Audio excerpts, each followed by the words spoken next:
May mga kwentong kapag narinig mo, hindi ka lang basta manghihilakbot, kundi mapapaisip ka kung gaano kadilim ang utak ng tao.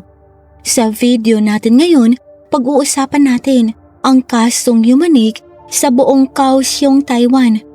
Magsimula tayo noong umaga ng April 22, 2003. Isang lalaki ang humahangos na pumasok sa istasyon ng pulisya. Siya si Mr. Lu. Ang pakay niya, iulat na nawawala ang kanyang kapatid na babae. Ayon sa kanya, hindi umuwi kagabi ang kapatid niyang si Chen Hui at hindi na rin ito makontak sa cellphone. Ang huling natatandaan ni Mr. Lu bago umalis ng bahay si Chen Hui, sinabi lang nitong may kikitain siyang kaibigan para magtanghalian. Matapos ang hapong iyon, tuluyan na siyang naglaho na parang bula. Sino nga ba si Lu Chenhui? Si Chenhui na 42 years old noon ay isang matagumpay na businesswoman. Nagkaasawa siya dati pero nauwi rin sa diborsyo. At mula noon, ibinuhos na niya ang buong buhay niya sa kanyang karera. Kilalang kilala ang pamilya nila sa lugar ng Fengshan. Karamihan sa kanila ay nasa real estate business at aktibo rin sa mga charity.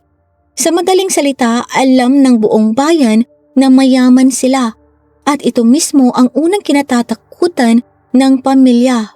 Baka natiktikan si Chen Hui at binihag para sa pera.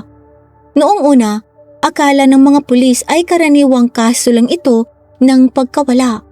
Inisip nila na baka nalobat lang ang cellphone nito o kaya na may pinuntahang emergency at nakalimot lang na magsabi sa pamilya. Pero dahil alam nila kung gaano kayaman ang pamilya ni Chen Hui, hindi ito binaliwala ng mga otoridad. Agad nilang inalam ang mga lugar na madalas nitong puntahan at ang mga taong huli nitong nakasalamuha. Sinabihan din nila si Mr. Lu na huwag muna masyadong mag-alala dahil masyado pang maaga para sabihing dinukot ito. Pero ang kinatatakutan ng lahat, mabilis na nagkatotoo. Bandang 10:00 ng umaga, ilang sandali lang matapos mag-report si Mr. Lu sa pulisya, nag-ring ang kanyang telepono. Isang hindi kilalang numero. Ang boses sa kabilang linya, sabi niya, miyembro siya ng isang gang at hawak daw nila si Chen Hui bilang bisita. May nagawa raw silang krimen at kailangan nilang tumakas palabas ng bansa. Pero wala silang pera. Kaya ang hirit nila, 12 million new Taiwan dollars o mahigit 22.9 million pesos sa kasalukuyan kapalit ng kaligtasan ng kanyang kapatid. Siyempre, para makasiguro, nakiusap si Mr. Lu na marinig ang boses ng kanyang kapatid. Sa mga ganitong kaso, karaniwang pumapayag ang mga kidnapper para patunayang buhay pa ang biktima. Pero kakaiba ang isang to, tumanggi siya. Ang sabi lang ng kidnapper, kung hindi raw naniniwala si Mr. Lu, pumunta siya sa tapat ng Xionggang Hospital. May makikita raw siyang poste ng telepono doon kung saan nakasabit ang susi ng kotse ni Chen Hui at ang mismong sasakyan ay nakaparada naman sa malapit na McDonald's. Agad na pumunta si Mr. Lu sa lugar at doon nanlamig siya. Naroon nga ang susi at naroon din ang kotse. Dito na napatunayan ng pamilya na talagang dinukot si Chen Hui. Agad itong ipinatupad ng mga pulis na mabilis namang nagbuo ng isang special task force para hawakan ang kaso. Ang unang misyon, suriin ang mga CCTV sa paligid kung saan nakuha ang susi at kotse. Pero tila nakatunog ang salarin. Ang mga eksaktong pwesto kung saan iniwan ang kotse at susi ay pasok sa mga blind spot ng kamera. Kahit anong busisi ng mga pulis sa mga footage ng araw na iyon, bigo silang makakuha ng malinaw na lead. Dahil binaliwala sila ng CCTV, binalingan ng mga pulis ang numerong ginamit ng kidnapper. Pero lalo lang silang nag-rumble. Ang gamit ng salarin ay isang uri ng roaming card o SIM card na nakapangalan sa ibang tao. Madalas nakarehistro ito sa pangalan ng mga dayuhang asawa na mahirap nang mahanap. Ang dulo, dead end.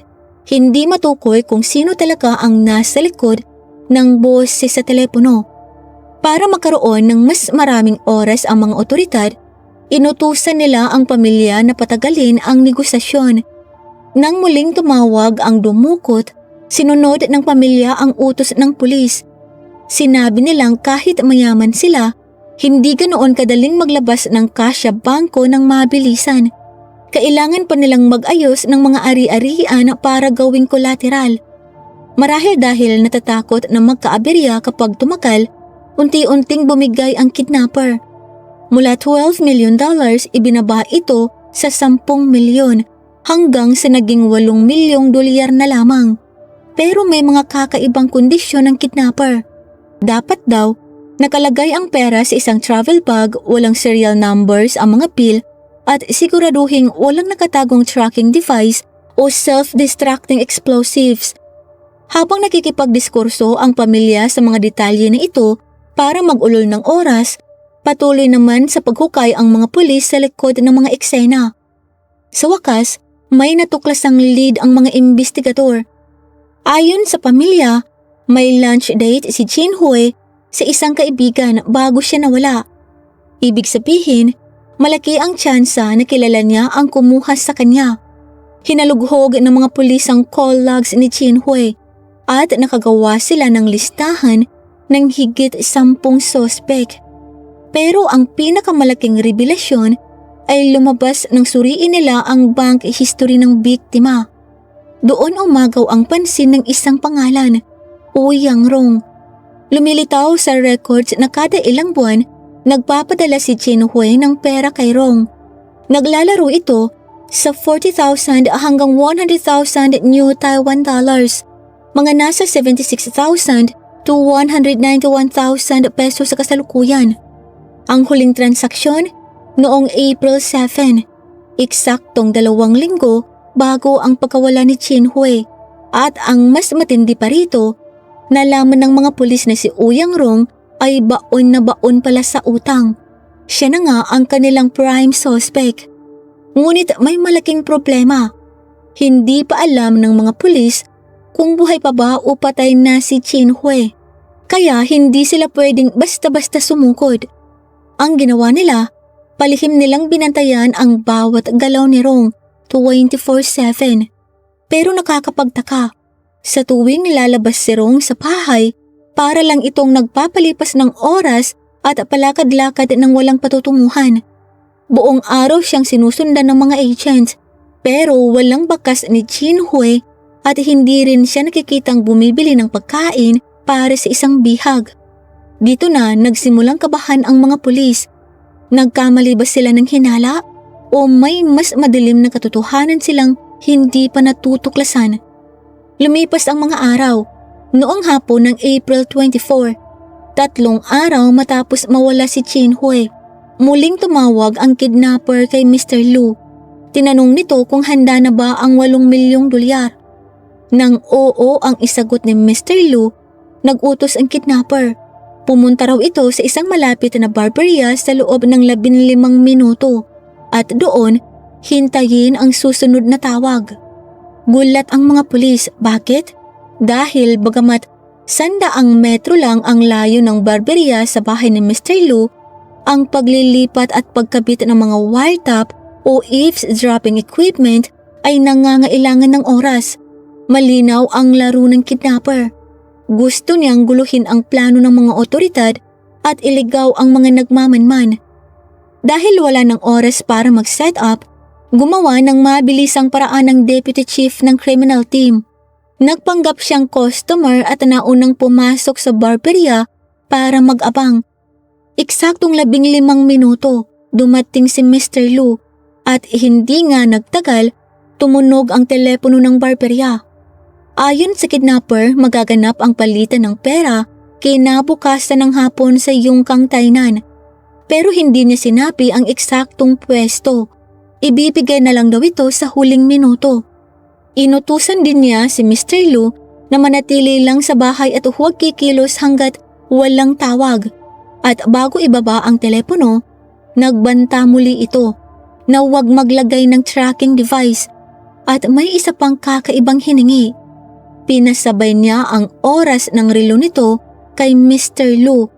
Dapat daw, saktong-sakto ang bawat segundo. Walang pwedeng maging pampasala. Hinala ng mga pulis, ginagamit ng kidnapper ang ganitong klaseng precision timing para hindi nila mahulaan ang susunod nitong galaw. Dahil sa huling minuto lang sasabihin ang lugar, magiging bulag ang mga otoridad sa totoong plano nito.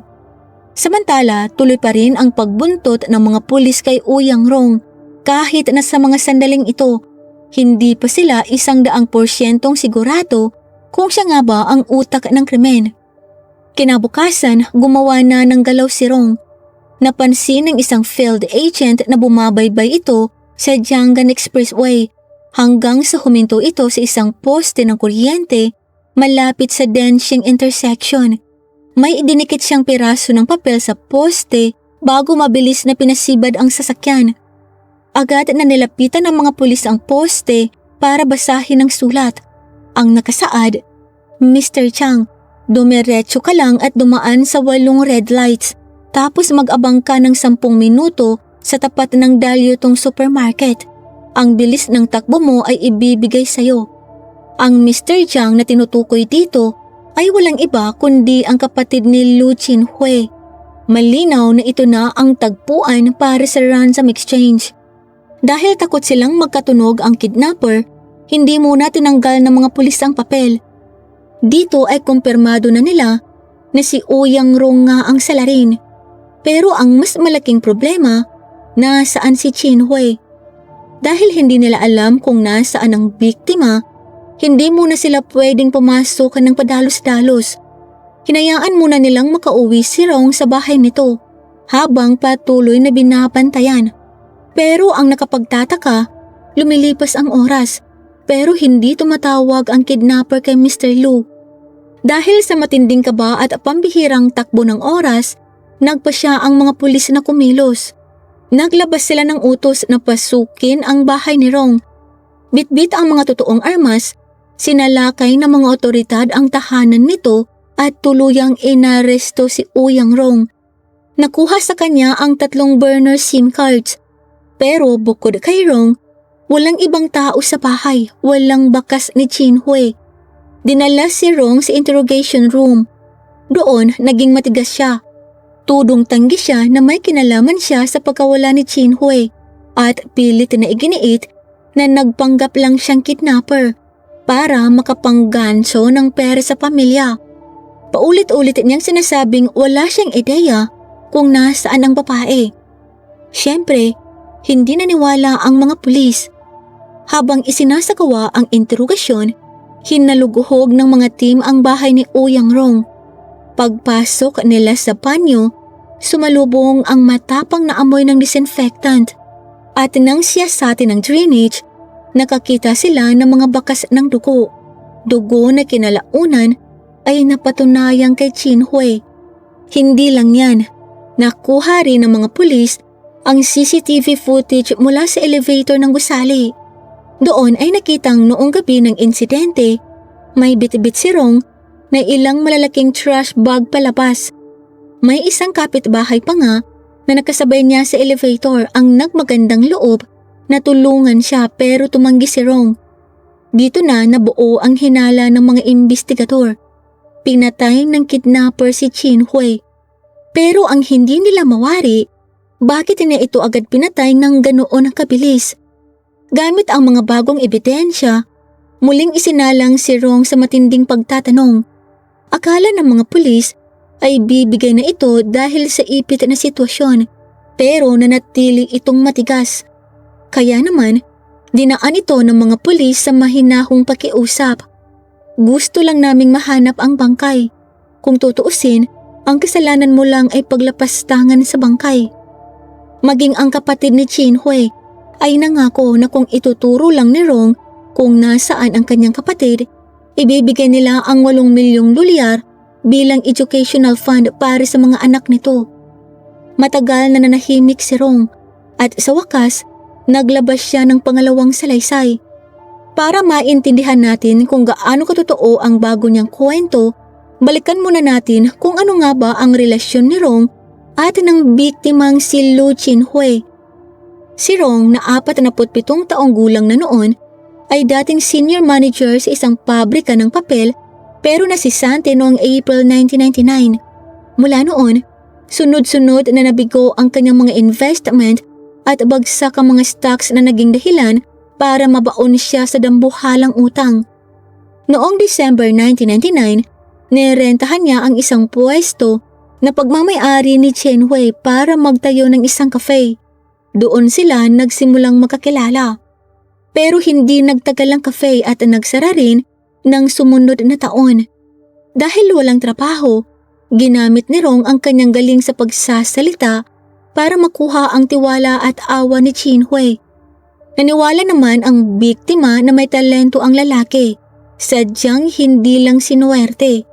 Bukod pa rito, naaksidente at namatay ang dating asawa ni Rong. Ilang taon na ang nakalilipas, kaya mag-isa nitong itinataguyod ang kanyang anak. Bilang isang mabuting kaibigan, regular na nagpapautang si Chen Hui ng 40,000 hanggang 160,000 New Taiwan dollars kada ilang buwan sa paniniwalang karapat-dapat suportahan ang kanilang pagkakaibigan. Nagpalit ng negosyo si Rong sa pet business at mula October 2000 hanggang April 2003, isang buwan ang bago ang insidente, patuloy pa rin ang pag-ayuda sa kanya ni Chen Hui. Sa ikalawang salaysay ni Rong, inamin niyang may lihim silang relasyon ni Chen Hui. Noong April 21, nag-lunch daw sila sa McDonald's bago sumakay si Chen Hui sa kanyang kotse pauwi sa kanyang bahay. Doon ay may nangyari sa kanila, pero habang nasa banyo raw sila, nadiskubre ni Chen Hui na may iba pa palang kasintahan si Rong.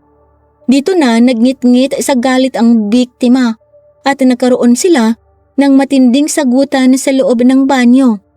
Ayon kay Rong, aksidente raw na nadulas si Chen Hui. Nauntog ang ulo sa mga ceramic tiles na hagdan na naging sanhi ng kanyang agarang kamatayan. Sa takot na mabisto, nataranta raw siya. Kaya ang ginawa niya, chinap-chap o kinatay niya ang katawan ng biktima sa ilang piraso at isinilid sa 10 magkakahiwalay na pag. Ang 6 na pag ay itinapon niya sa isang tambakan ng basura sa kalsada ng Niaosong Village, habang ang 4 na bag naman ay inihagis niya sa isang kawayanan sa likod ng Guanho Mountain Villa Complex. Matapos magdispatcha, gumamit siya ng sapon at ang mga disinfectants para burahin ang krimen sa banyo. Noong malinis na ang lahat, napansin niya ang cellphone ni Chen Hui at doon pumasok ang ideya na magpanggap na kidnapper para makapag-ikid ng pera sa pamilya para isipin nilang buhay pa ang biktima. Ito ang bersyon ng kwento ni Uyang Rong.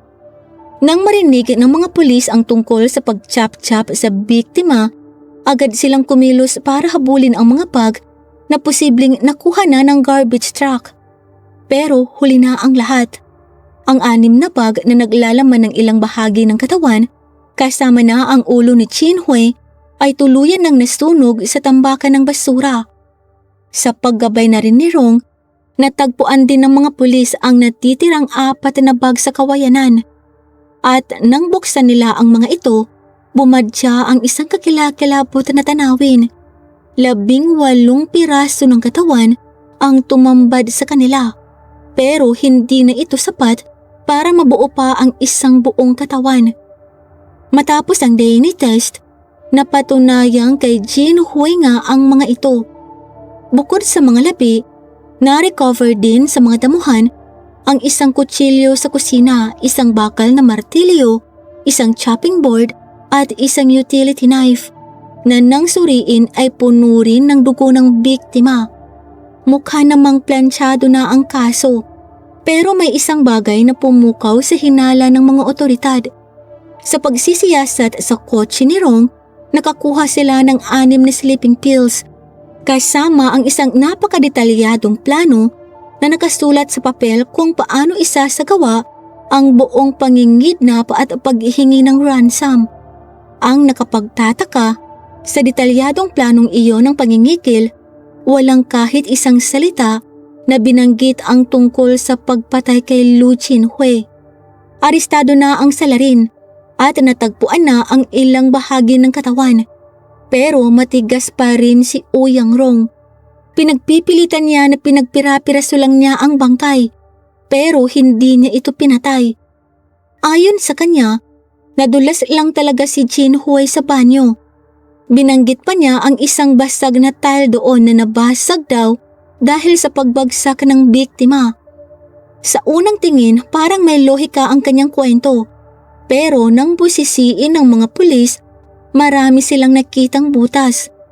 Una, kung talagang aksidente ang nangyari, bakit hindi niya agad tinawagan ang mga pulis o ambulansya?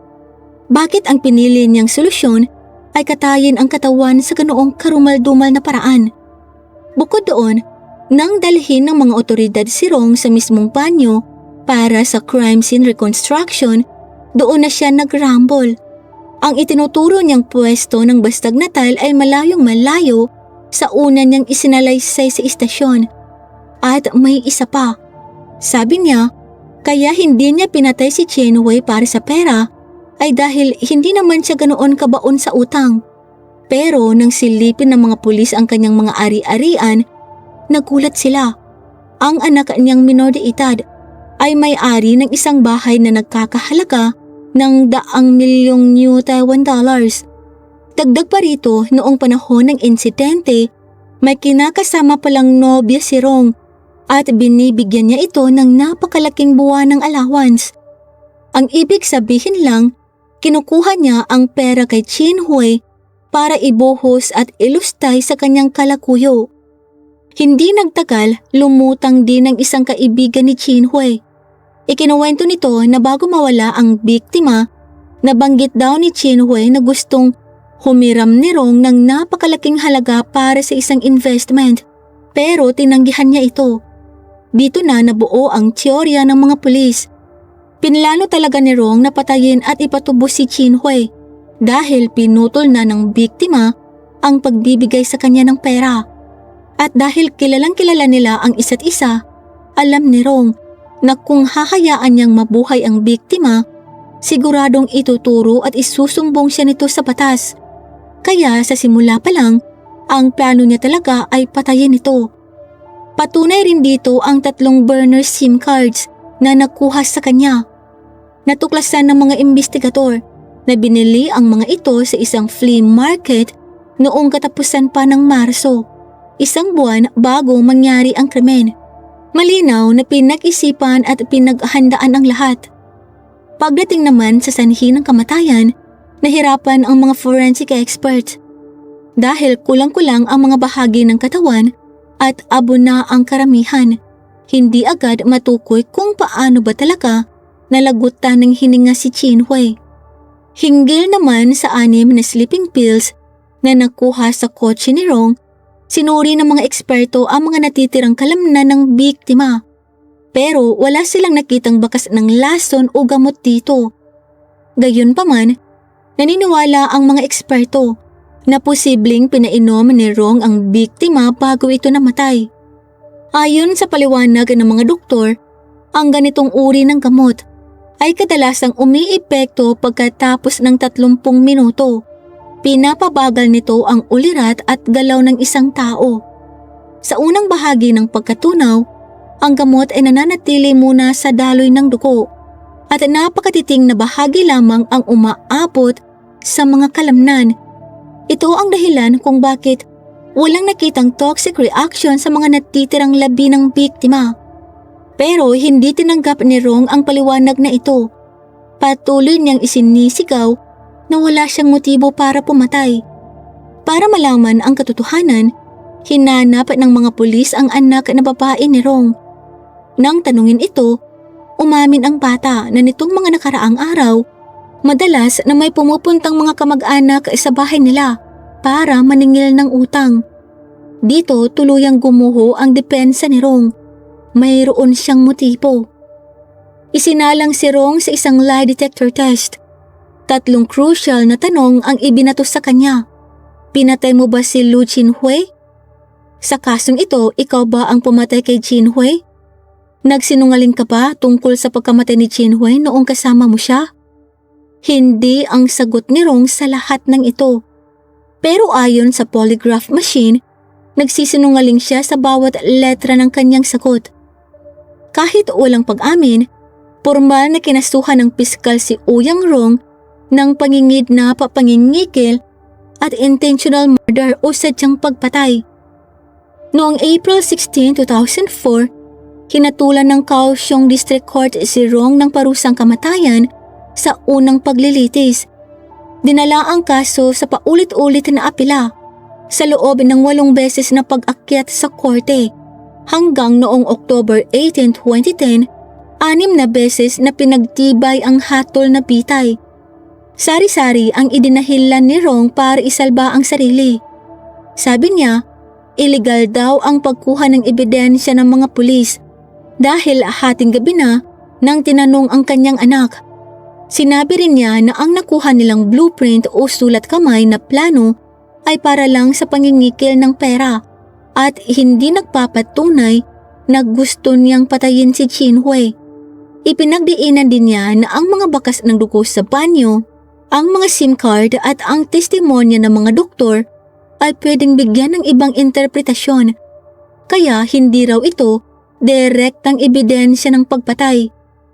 Habang gumugulong ang kaso ni Jinhui, isang mas nakakangatugtuhod na sikreto ang sumabog. Lumapit sa mga pulis ang pamilya ng pumanaw na unang asawa ni Rong. Iniulat nila na ilang taon na ang nakalilipas, ang dating asawa ni Rong at ang isa pa nitong anak ay namatay din sa ilalim ng mga kahina-hinalang sitwasyon at nakakuha si Rong ng humigit kumulang 12 million New Taiwan dollars o mga nasa 22.9 million pesos sa kasalukuyan mula sa insurance. Tuwirang idiniin ng dating biyanang lalaki si Ouyang Rong.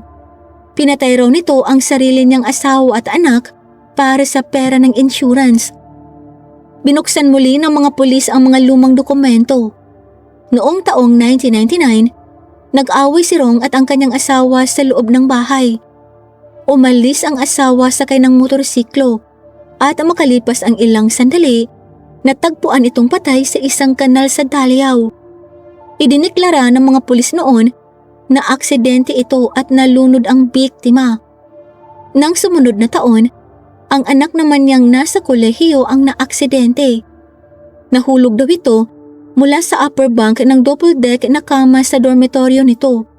Bukod sa bukol sa ulo, mukha namang maayos ang bata. Pero nang umuwi ito sa bahay para magbakasyon, natagpuan na lang itong patay sa loob ng bathtub. Ang hinala noon, baka nagkaroon ng komplikasyon ang pinsala sa utak nito. Nahilo habang naliligo, nawalan ng malay at nalunod. Walang nakitang sinyalis ng foul play ang mga pulis noon. Pero nang lumabas ang kaso ng pagpatay kay Jinhui, natauhan ang pamilya ng unang asawa. Hiniling nilang muling imbestigahan ang dalawang kamatayan. Subalit dahil sa tagal ng panahong lumipas, napakahirap nang makakuha ng bagong ebidensya. Sa huli, napagpasyahan ng piskal na huwag nang maghahain ng karagdagang kaso dahil sa kakulangan ng patunay. 8 taon ang itinagal ng legal na labanan para sa hustisya ni Jinhui at sa kabila ng lahat ng palusot ni Rong, noong March 31, 2011, ibinaba ng Korte Suprema ang pinal na hatol. Napatunayan ng korte na gumamit si Rong ng isang hindi matukoy na paraan para patayin si Jinhui bago ito kinatay at itinapon. Ang hatol, parusang kamatayan. Habang nakapiit at naghihintay ng kanyang pagbitay, patuloy pa ring sumusulat ng mahabang liham si Rong mula sa selta para ipagtanggol ang kanyang sarili. May ilang punto sa kanyang sulat na nag-iiwan ng tanong. Sabi niya, paano siya hahatulan ng pagpatay gamit ang hindi matukoy na paraan? Nagtanong siya sa sulat, ano itong hindi matukoy na paraan? Anong klase ng kutsilyo? Anong klaseng pamalo? Anong klaseng lason? Paano siya sinakal? Giit niya, binuo muna ng korte ang konklusyon na mamamatay tao siya bago maghanap ng mga ebidensyang magpapatibay dito. Inamin niya na nagkamali siya. Dahil sa sarili niyang kapakanan, kaya niya itinago ang pagkamatay ni Chin Hui sa loob ng kanyang bahay. Pero hinding-hindi raw niya ito pinatay. Sinabi rin niya na sumulat at tumawag siya sa ina ni Chin Hui para humingi ng tawad. Ngunit pinagbawalan na siya ng hukom na makipag-ugnayan sa pamilya ng biktima. Hanggang ngayon, nananatili si Ouyang Rong sa loob ng kulungan, naghihintay sa takdang araw ng kanyang pagbitay. Ang mga huling hirit ba niya sa loob ng selda ay desperadong paraan para iligtas ang sarili niyang leeg? O may mga misteryo pa nga ba sa kasong ito na tuluyan ng nabaon sa limot? Ano sa palagay ninyo? Ito lamang po para sa araw na ito. Maraming salamat po sa pagsubaybay. At para po sa early access sa ating mga upcoming videos, join po kayo sa ating Crimes in Tagalog Stories Fam. Nasa description po sa ibaba ang link. Ito lamang po para sa araw na ito. Magkita po tayo sa susunod na kwento.